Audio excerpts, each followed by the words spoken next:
Welcome, everyone. I hope you can hear and see me. Awesome. So my name's Emily Vyhnanek. I use she and her pronouns. I'm the campaign manager for the Working Families Tax Credit Coalition, and welcome to our breakout session on cash assistance. I am a white woman with brown hair wearing an olive green button down. There's a cream colored wall in my background with the red color picture hanging there. I'm so excited to be with you all here and feel incredibly inspired by the previous panel to fight for radical change and, as Tony Lodge said, bust up the system. Today, a powerful panel of community leaders and advocates are here to talk with us about the importance of cash policy and how we can build momentum in our state to get direct cash payments out to communities, the same communities that are most harmed by our state's upside down tax code and who are most impacted by the current public health and economic crises. Before we begin, I'd like to share some brief housekeeping. We're in a meeting format, so we ask that you keep yourself muted throughout the presentation. Please take a moment to open up your chat, just like in the panel before us. There's going to be a link for closed captioning, a link for Spanish translation, and information on how to receive technical support if you're running into any issues. We highly encourage questions along the way, and as questions come up for you, the best way to do that is to ask them in the chat feature. Before we dive into your questions at the end of the panel, we'll share with you a call to action so you can help us build momentum for cash policy here in Washington. Now, to set the stage for our conversation, I want to talk about what that cash policy landscape looks like here in Washington. Cash policy nationally and in our state exists on a continuum with several different programs and approaches with myriad eligibility requirements. There are programs like the Work First Temporary Assistance for Needy Families program, which represents a deeper, more ongoing intervention for people and families experiencing deep poverty. There's unemployment insurance, which provides ongoing payments for those who've lost work.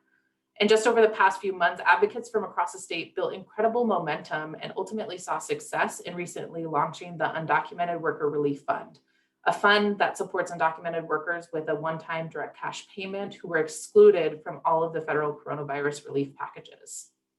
But we know that these incredibly important cash policies on their own do not create a complete system of support, nor do they meet the needs of a just and equitable recovery here in Washington.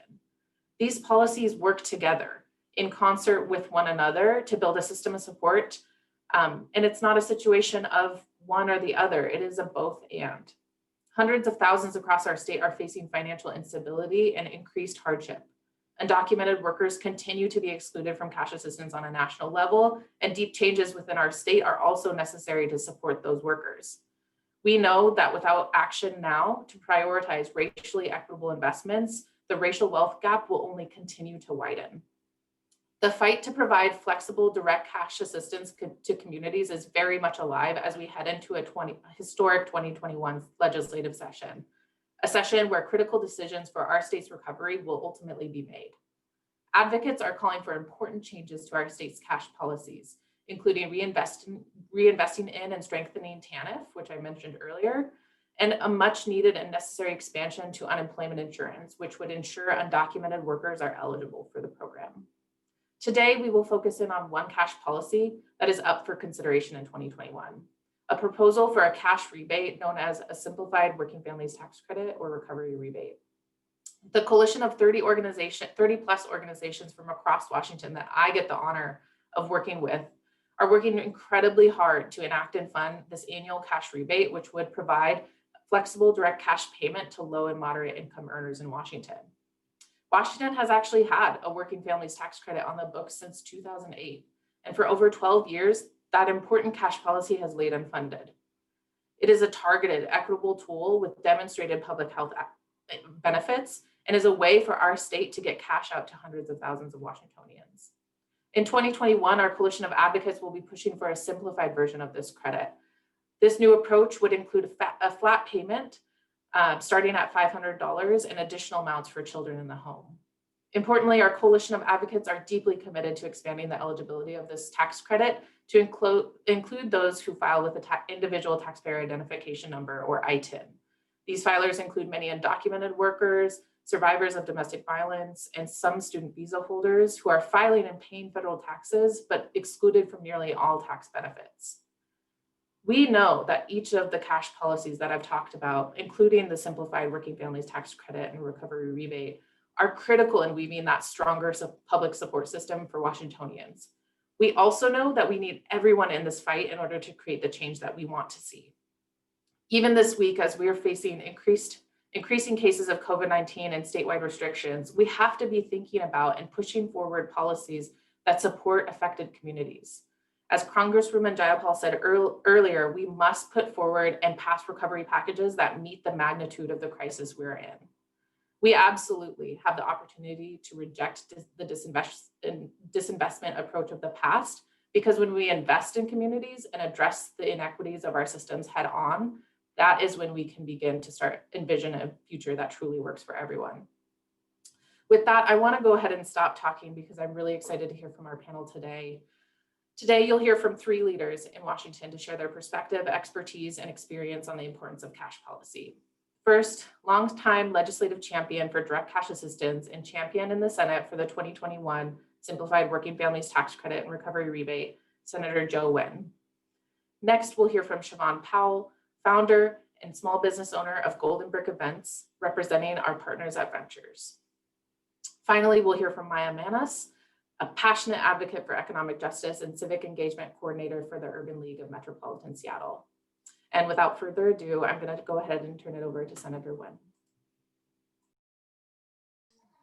Perfect. Thank you so much. I'm Joe Nguyen, the state senator from the 34th Legislative District. I go by he, him pronouns. I'm wearing a gray sweater and have a beige wall behind me. I am so honored to be here because this is such important work, especially as it relates to what we're seeing during this pandemic.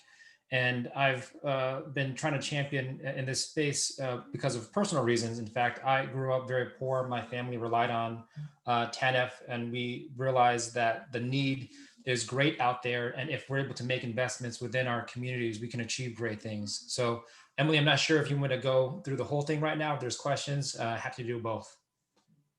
Why don't you go ahead and share your remarks and we can see if there's questions after that. Perfect.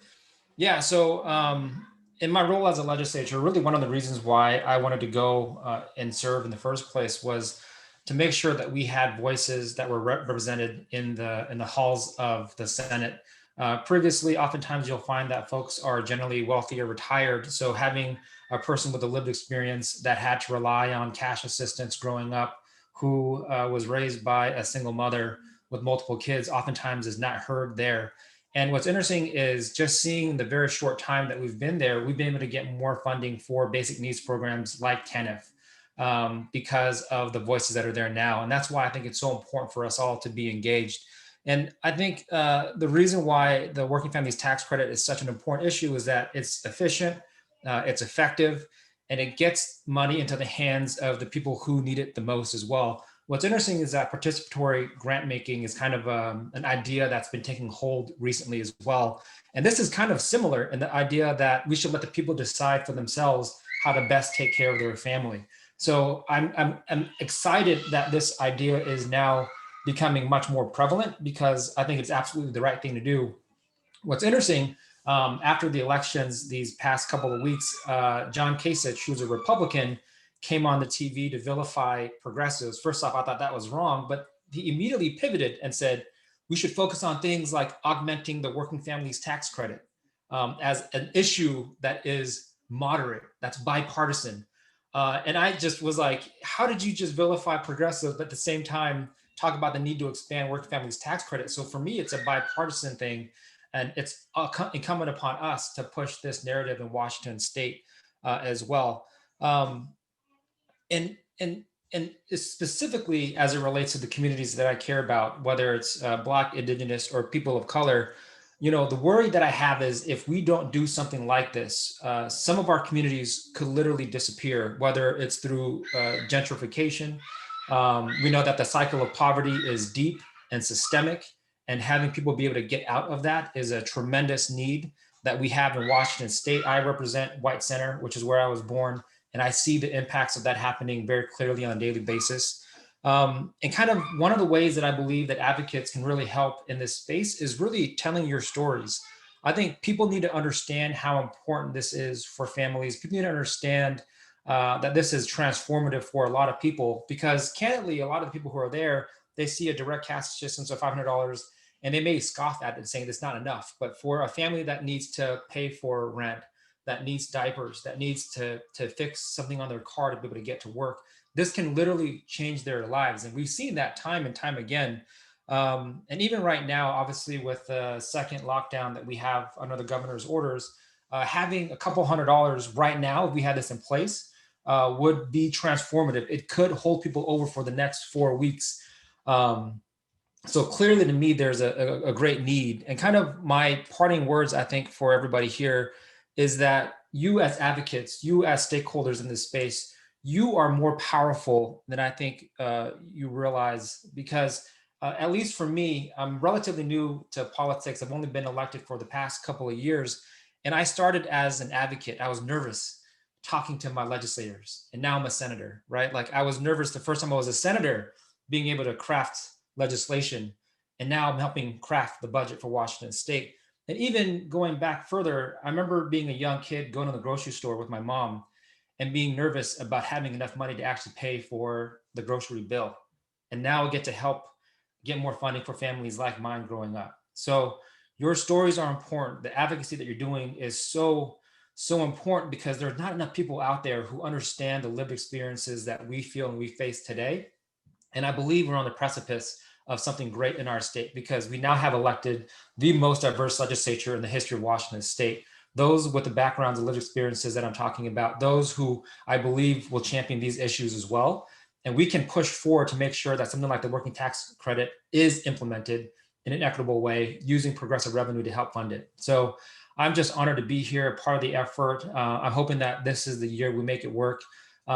What's interesting, and this is kind of a tangent, is that we've been trying to figure out what we can do to help augment relief for those that are unemployed right now in Washington State because of the impending situation we're going to see the next 4 weeks. And candidly, the thing that I keep going over again with my colleagues the past 2 days has been working family tax credit, right? Like, we don't have enough money to print dollars to augment the unemployment insurance as much as we would like. But if we had the working families tax credit, you can basically cover that gap from folks who don't necessarily qualify for TANF, but are still living paycheck to paycheck. And I believe that we are at the moment to make something like this happen. So thank you, Emily, and everybody else for the opportunity to be here, but more so, thank you for the work that you're doing, because it is so important and I think transformative for our communities.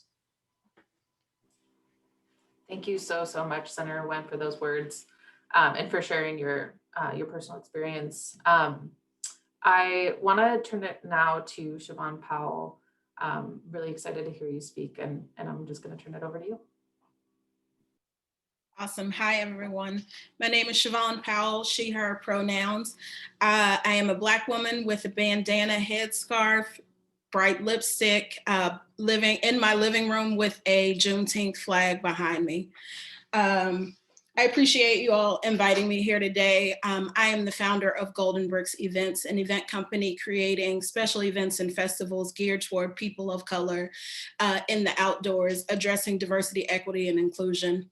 3 years ago, I left my corporate job at REI as an event planner to start this business. And in that process, I found the organization Ventures and went through their business basics program and continued to take classes with them throughout the years. And this year I participated in their InnoVentures pitch contest and won second place, as well as fan favorite for my business, which is really 3 components. I plan and execute events, basically going on site to support other events, and also doing some consulting with folks. But our signature event is the Refuge Outdoor Festival, which is a camping experience geared toward people of color, being able to get away from the woes of the world, basically, for a weekend in the outdoors. And earlier this year, when lockdown hit, I was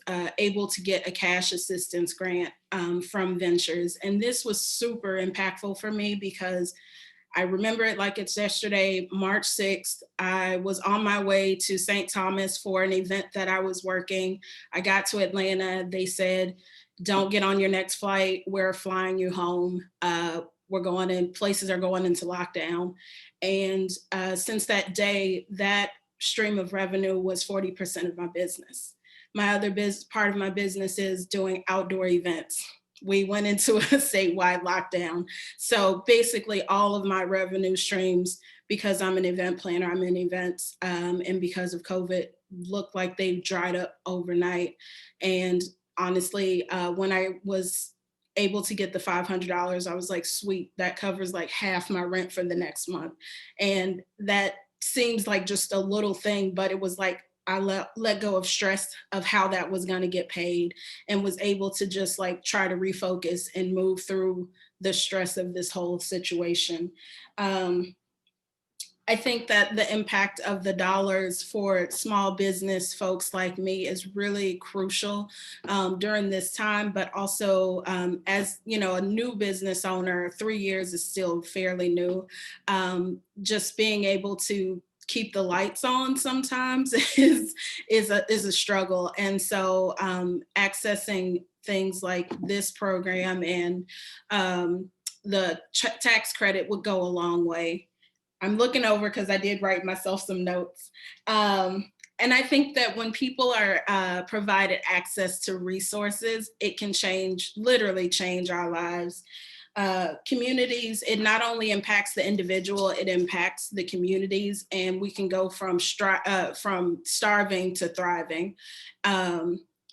This year has seen, I know everyone has been through so much, and I think with the uprisings this summer and in the fact that we were in lockdown, no one can question that there are social, racial issues in this country. There's no doubt about that. And I think that when we talk about programs like this, I think it's very important that we make sure that it is equitable and goes to the folks most impacted by the economic injustices in this country. And the thing that I love about the cash assistance is self-determination. I think that when you give people access to resources, they overwhelmingly know what to do with it for them that will benefit them best. So cash is king is what they say. I know that's the thing. Let's see. Yeah, and I love that Emily was talking about keeping it simple. I think that people of color, BIPOC folks, Black folks, Indigenous folks, we have so many just everyday burdens on us. So to simplify things like this so that the access is quick and easy is so important. I don't want to keep rambling, so I'm going to turn it over from here. And then I'll answer any questions if anything comes up. Thank you so much, Chevon. Really, really great to hear your story, and I'm glad that you were able to connect with Ventures at the beginning of the pandemic. I am just gonna, before heading over to Maya, Senator Nguyen has to head out early, but there was a question in the chat. I do want to create some space right before he has to leave, and then Maya, we're so eager to hear from you. Yeah, so I saw the question was how are we going to fund this? What progressive revenue might be available for it? And I think working families tax credit, at least on the Senate side, has always been tied to capital gains. And I think it makes a lot of sense for capital gains to fund something like this. First off, it's more equitable. For folks who don't know, capital gains impacts literally the wealthiest of the wealthiest people in Washington state. Being able to take a portion for that makes sense philosophically, but also the fact that capital gains can sometimes be volatile as well. I know a lot of legislators, as they're doing budget decisions, are very scared of using things that are constitutionally protected for a revenue stream that could potentially change. But in this case, the fact that we want to use it to help give cash assistance to individuals out in the community, that can help scale up and down as well. So for me, I think capital gains is the best bet in terms of what revenue options might be available for a working families tax credit. Thanks so much. Now I'll turn it over to Maya. Take it away. Thank you, Emily. Thank you for the introduction. So I'm Maya Manus. I'm a Black woman with white glasses. I'm wearing a black and floral type print sweater, and I have a plant behind me and the word bloom behind me. I am truly humbled to be on this panel today with Senator Joe Nguyen and Chevon Powell. So thank you, Washington State Budget and Policy Center, for the dedication to ensure that, budget matters and it represents us all equally. And today, I think I'm going to just share why where I'm so lucky to work at. The Urban League of Metropolitan Seattle is an advocate for the Working Families Tax Credit, which we've been hearing today is the direct cash assistance program for those who need it most. So the Urban League of Metropolitan Seattle recently had its 90th birthday at the beginning of this month. For the moment that the Urban League of Metropolitan Seattle has opened its doors until now, we have been one of a kind in providing direct service and advocacy for African Americans and other vulnerable populations. We focus on 5 pillars: workforce, housing, education, health, and civic engagement. We think of how we can address those 5 pillars and implement services that would eliminate any barriers in the community that would let anyone to become economically or educationally empowered.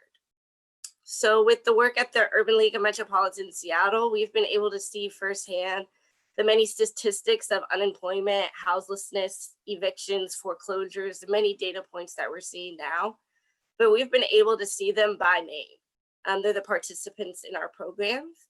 And even before COVID-19, our community and participants in our programs are struggling. They were in need of immediate assistance. There were stories of families who had a car and it broke down and the mechanic bill was $250, or their kid was sick for a week with pneumonia and they couldn't go to work, or they just recently got a new job, but there was a specific type of gear they needed. And now they were at the Urban League, seeking help with rent now, keeping their lights on, or keeping their job. And so we see firsthand how many of us do not have, emergency savings or one paycheck from experiencing homelessness or an economic crisis. And then we also see once you do lose your housing or do lose employment, how it's, how hard it is to get out of the mudslide of crisis and staying afloat after there's, a gap of unemployment, or, having a previous eviction. And so before COVID-19, the Urban League of Metropolitan Seattle was helping many in our community that due to, one small incident or a series of incidences, they're now in crisis and staying afloat, staying housed, staying employed.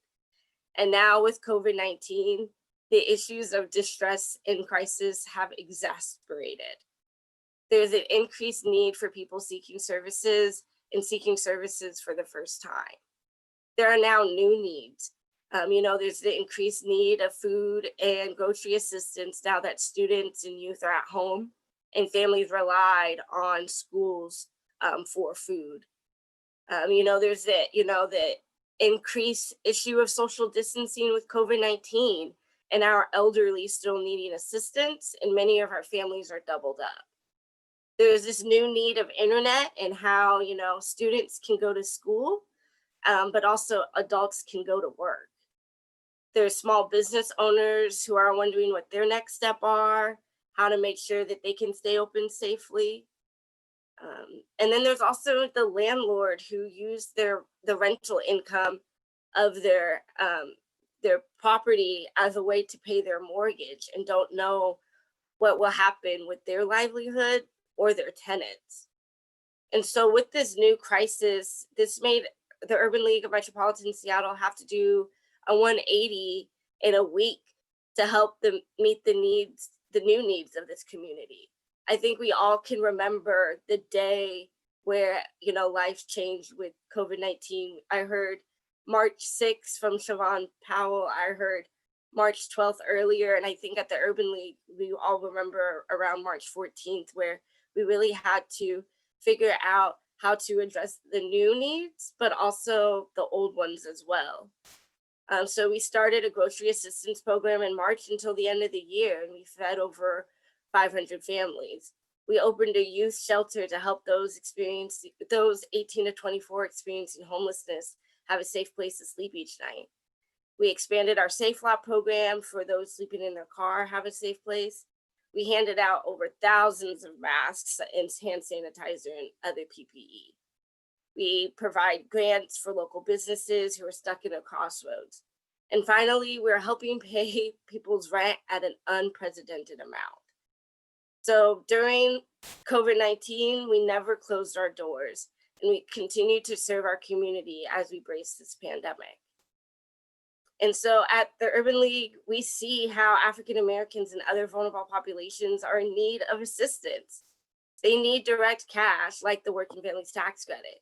They needed it before COVID-19. But now it's a must for the Working Families Tax Credit to be fully funded in 2021, because we are at brink of an economic crisis, and many are already in one today. There are people who are experiencing this crisis for the very first time, and many who are experiencing it again or are still in it because of COVID-19. They need help. We need help. We need direct cash to ensure that those who need it, can pay for what they need, whatever they need. And so the Working Families Tax Credit is not the final place, the final piece towards racial or economic equality in Washington state, but it is a right step forward. This would allow a payment in the form of a tax credit to individuals and families, with the minimum being $500. This tax credit is because our current tax code is on the backs of majority Black, Indigenous, Latinx people of color. Those lowest income in Washington state pay upwards of 18% of their income in taxes.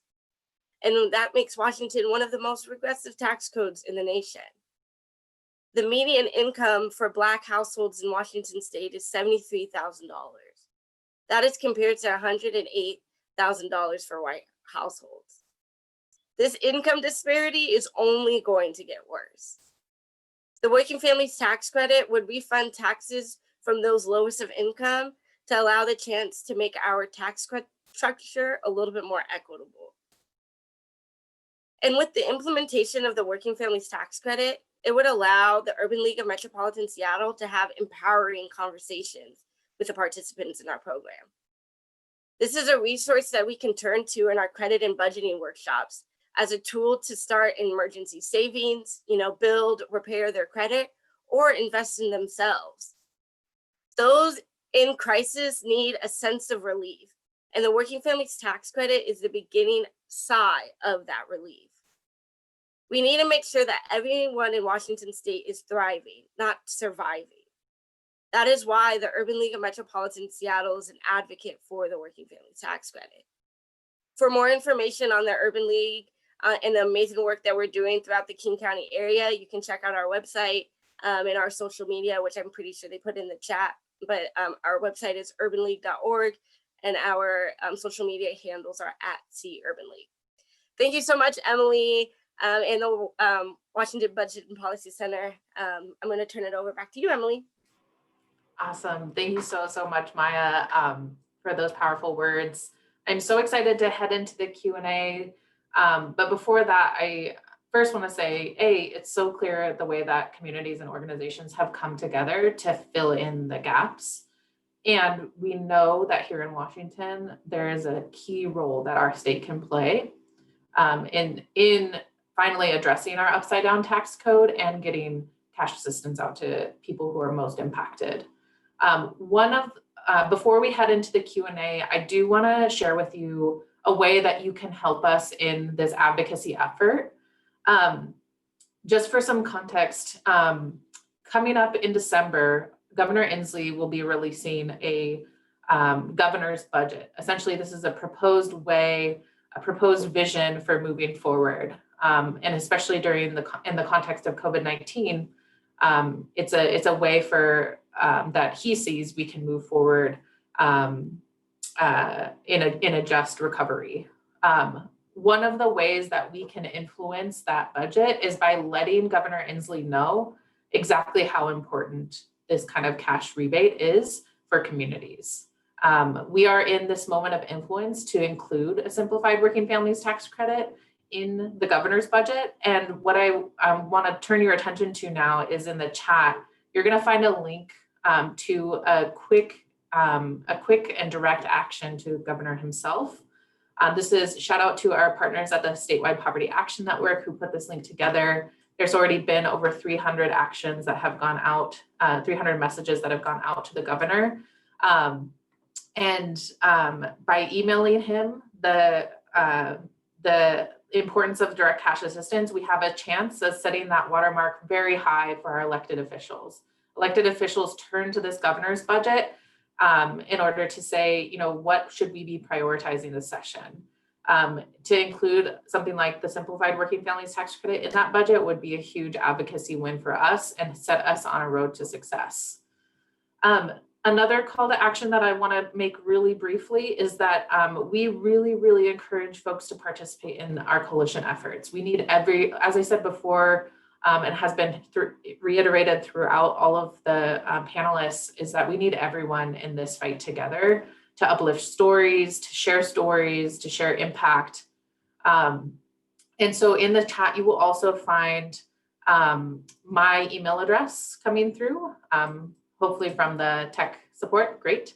And you can feel free to send me a direct email. I'd love to set up a time to talk with you to share more about our coalition's efforts, get you involved, because it really will take a collective effort. On that note, we've had a series of different chat questions come through direct message on the chat. So I'm going to go now into our chat document and ask some questions of our panelists. If you have more questions or questions that you want to hear Maya, Chevon, myself speak to, please put them in the chat and we'll kind of queue them up. So first question, and this could be for anyone can answer this from your own perspective. So what would it take? It's been 12 years, right? The Working Families Tax Credit has been unfunded for that long. From your perspective, what will it take to get a credit like this passed in 2021? I think it took a pandemic. I think what was said earlier that was really surprising is that the pandemic, and the whole 2020 thing, where it just showed that people were struggling beforehand. And they're just showing that people were there now. This pandemic is showing that we were. So I think what took the passing of the Working Families Tax Credit is a pandemic. Yeah, I'll add to that. I think it's the pandemic. I think it's the uprisings, it's the racial reckoning, and it's our stories. It's actually being able to share our stories with those that are in places that can make this decision. Absolutely. I think it's going to take continuing to put pressure on and hold our elected officials accountable to this, because it's just it's totally inadequate to disinvest in this moment. And what we actually need is investment, which is so hard when our state's in a crisis mode and in a budget deficit. But we heard from the panelists earlier today, it's just not enough to keep sights on a balanced budget or budget revenue neutral kind of situation, because that's what's going to be perpetuating white supremacy and widening that racial wealth gap. So awesome. We just had a question come through the chat, so why don't we go through there? So for anyone, how do you respond to people when they say people will waste funding and we need to control what they spend it on? I love this question. Kind of going back to the flexible nature of it, why make it flexible? Why make it direct? I'm just going to open it up. I'm really curious to hear your thoughts.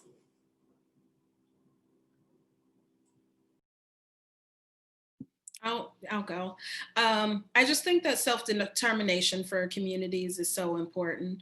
And I just always ask people that have those issues or those thoughts is like, okay, well, how much control do you want over your things? Like, give me your cash and I'll make your decisions.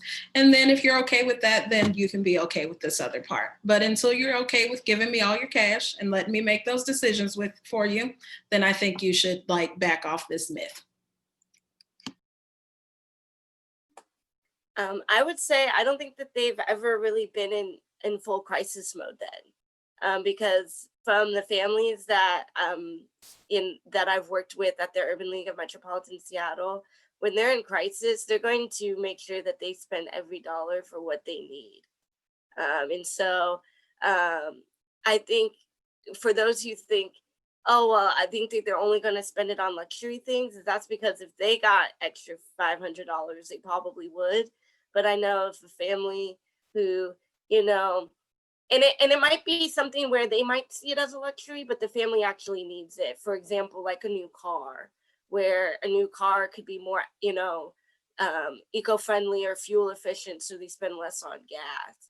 And so I think it's really something where I would say that they've never been in crisis before. And I also just want to add in a Starbucks latte or whatever, you know, even people that are low income need indulgences. So I think that that also is another thing that has to go. Like, we have to be able to live and be happy. And like you said, don't survive, but thrive.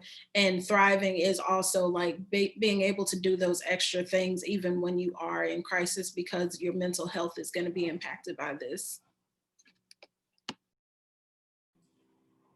100%. I think like this is such a pervasive myth too, when we're talking and interacting with the legislature.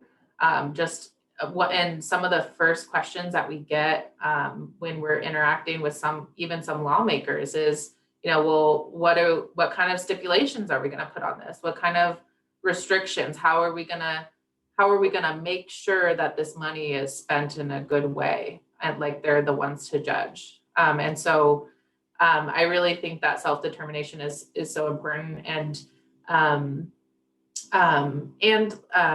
when we're thinking about it in the context of the crisis that we're in right now, it is a public health solution too. It's a way for folks to direct those dollars wherever they need, whether it's mental health, which is 100% spot on, or buying groceries. You know, what we saw with the stimulus checks, that when they went out, we saw some preliminary data come out that for folks with less than $500 of liquid savings, half those stimulus checks were spent within the first 10 days, and it was spent on things like groceries. So we know that even if there's more federal relief that comes, the working families tax credit is still needed in Washington, because that money has long been gone, and that's just the truth of it. I don't know if Maya and Chevon, you want to add anything else?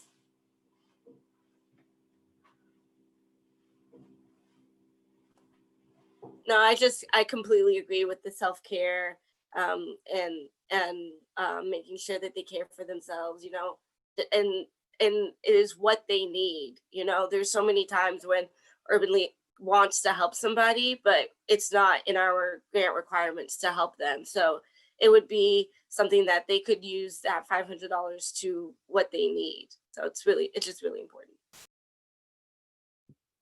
And I'll just speak quickly from the business perspective. I think that, you know, a lot of our disparities come from access to resources. And while I'm building a business, I might not have time or capacity to do certain things that if I had $500 more, I would be able to focus my attention to build my business and not have to go out. And so a prime example for me is I do on-site event management for the last 2 years or 3 years, actually 13 years, but as a contractor for the last few years, as I'm starting a business from scratch and learning how to build a business.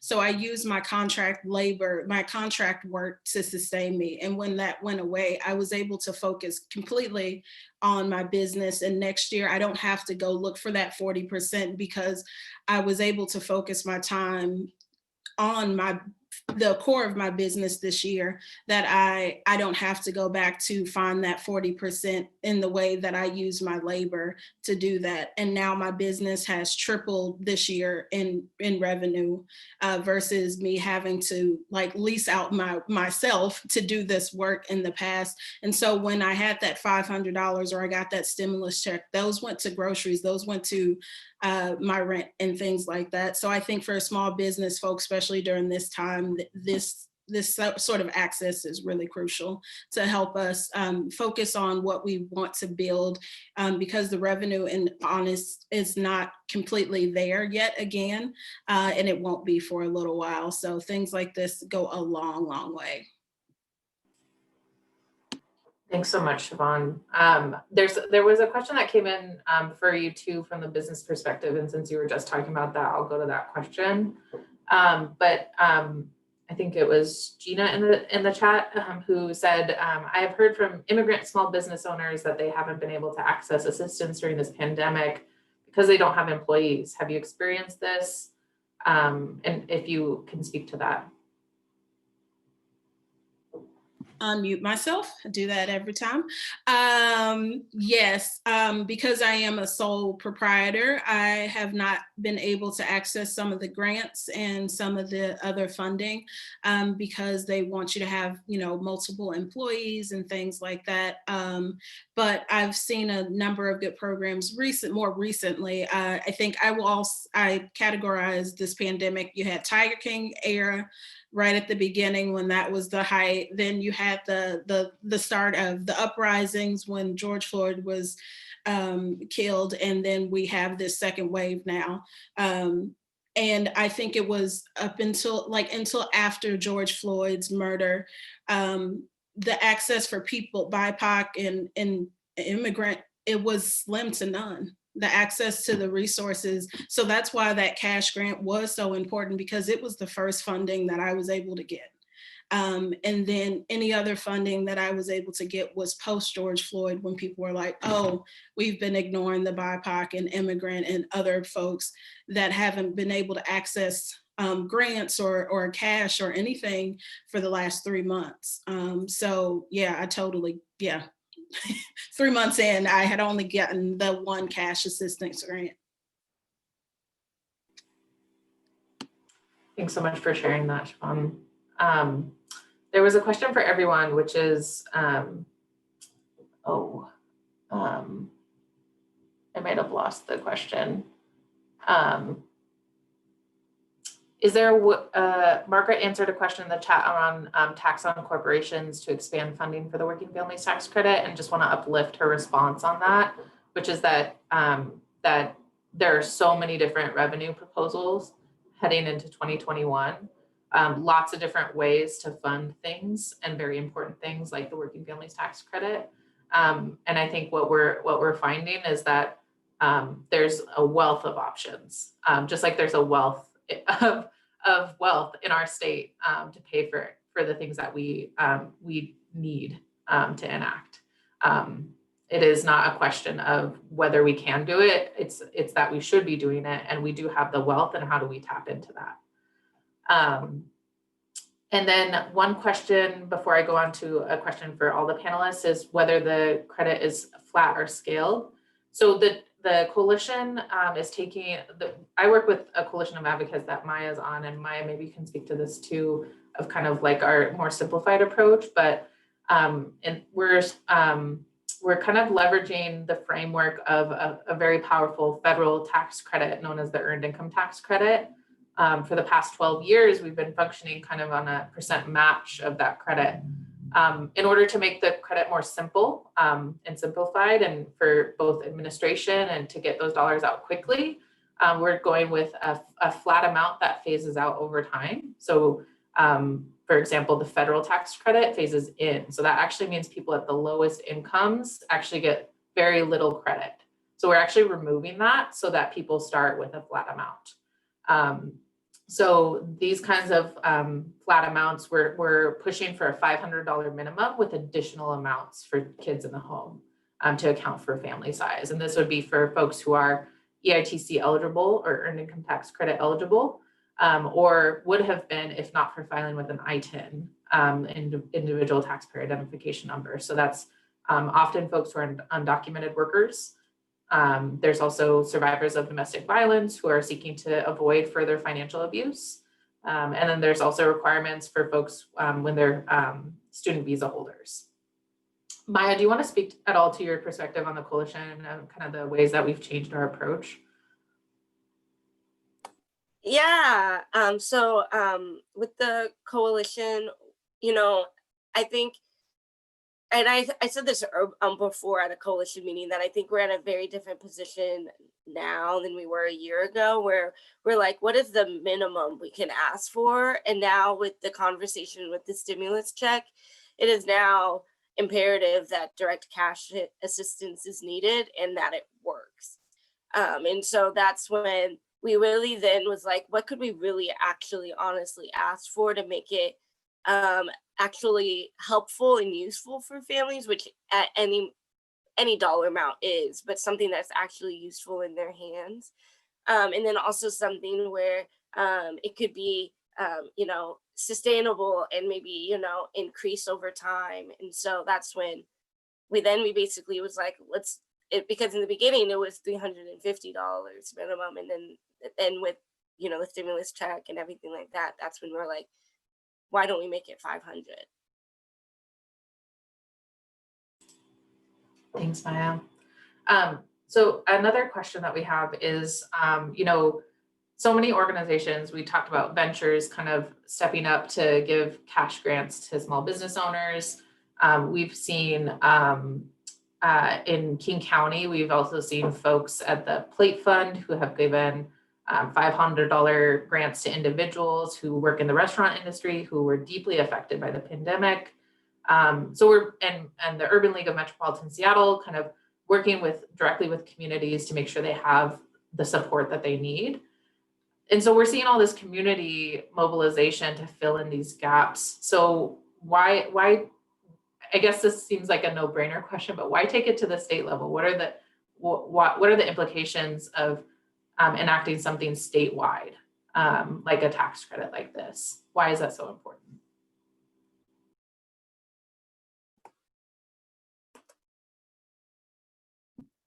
I'll jump in. I just think it's important because not every community has a ventures, not every community has an Urban League of Seattle. So to do it at scale is really important because I think of, immigrant communities or undocumented communities. There are higher populations of those communities in more rural places that may not have access to community organizers or community organizations like these that are doing that work. And also it's very, very taxing on these community organizations to hold the burden of this when they're doing so many other things at the time. And I think that it is a place where the state government can step in and provide a good amount of assistance for a wider number of people. Hi there, this is Jan Harrison here. I think a combination of both, meaning where you have government help through policies and laws, but also that we value philanthropy and looking at doing a better job of community support through and redefining what philanthropy is and pushing back against Andrew Carnegie's definition of the gospel of wealth, and how understanding that Black American philanthropy has been around in direct response to slavery. And if you look at the data and know the history, it was pretty damn powerful in sustaining Black communities since the 1600s. So I think it's a combination of both, because I think that as government has the power, especially like when you're looking at federal, like now, to acknowledge that institutional racism is a health crisis. It's a public health crisis, and that funding should be it needs to be funded and recognized by the government. And I think that the pandemic has really just heightened the disparities, health disparities that are a direct result of institutional racism. Yes, Thank you. yes, thank you. To piggyback off what she was saying and Chevon was saying, I think yes to everything that everybody was saying. Where the Urban League of Metropolitan Seattle is at its capacity. Many organizations are at its capacity, and I think you know, there are small communities that are struggling in Eastern Washington and on the coast and near Portland, where we can't, there's not going to be an organization everywhere to be able to help everyone. And also our assistance and many assistance besides the Working Families Tax Credit has strings attached. We can only do it for certain things. We can only do it one time or for a certain amount. So this would be able to be unrestricted funds for what they need.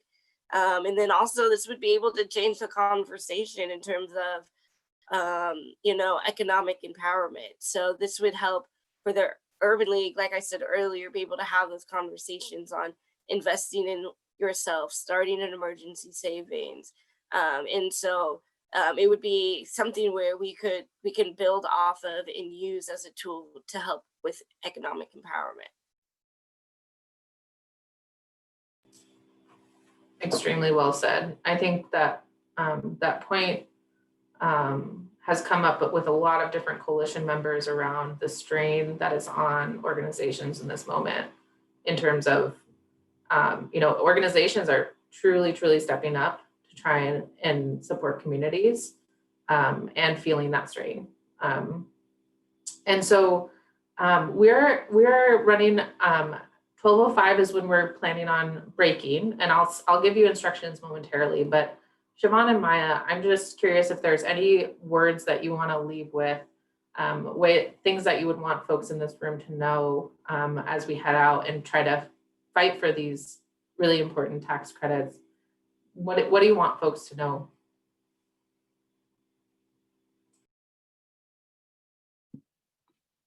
I'll jump in.